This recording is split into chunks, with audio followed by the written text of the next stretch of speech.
గాజుల రామారంలో కాల్పులు జరిపిన నిందితులను పోలీసులు అరెస్టు చేశారు. ఆగస్టు 27న గాజుల రామారంలోని ఎల్ఎన్ బార్ సమీపంలో గొడవ జరిగినట్లు పోలీసులు తెలిపారు. ఈ ఘర్షణలో ప్రధాన నిందితుడు నరేష్ ఆదేశాలతో అతని అనుచరుడు శివ కాల్పులు జరిపినట్లు పోలీసులు వెల్లడించారు. నరేష్తో పాటు మరో 14 మందిని అదుపులోనికి తీసుకుని వారి నుంచి తుపాకీ, బుల్లెట్లు, 3 కార్లు, ఒక బైక్ను స్వాధీనం చేసుకున్నట్లు మేడ్చల్ జోన్ డీసీపీ కోటిరెడ్డి పేర్కొన్నారు.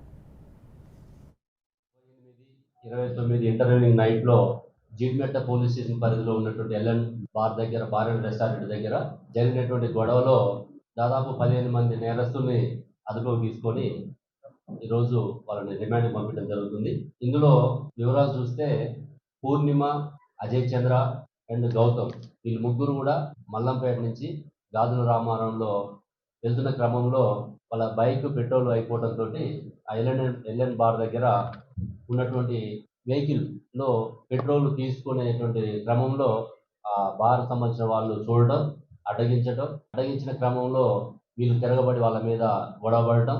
ఈ గొడవ జరుగుతున్న ప్రాసెస్లో ఈ పూర్ణిమ అంతకుముందే పరిచయం ఉన్నటువంటి నరేష్కి, శివకి ఫోన్ చేయడం, వాళ్ళు హుటాహుటిన కార్ వెహికల్, బెలెనో వెహికల్ తీసుకొని వాళ్ళ ఫ్రెండ్స్ అందరినీ తీసుకొని అక్కడికి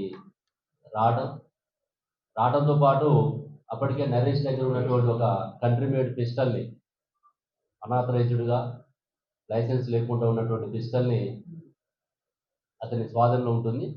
ఆ పిస్టల్ని శివ తీసుకొని నరేష్ ఆదేశాలతో ఎమ్మటే రాగానే ఫైర్ ఓపెన్ చేయడం, ఆ ఫైర్లో వాళ్ళు తప్పించుకోవడం, తర్వాత ఇతను కార్ వెహికల్ తోటి వాళ్ళని గుద్దే ప్రయత్నం చేయడం, అందులో వాళ్ళు తప్పించుకొని గాయాల పాలై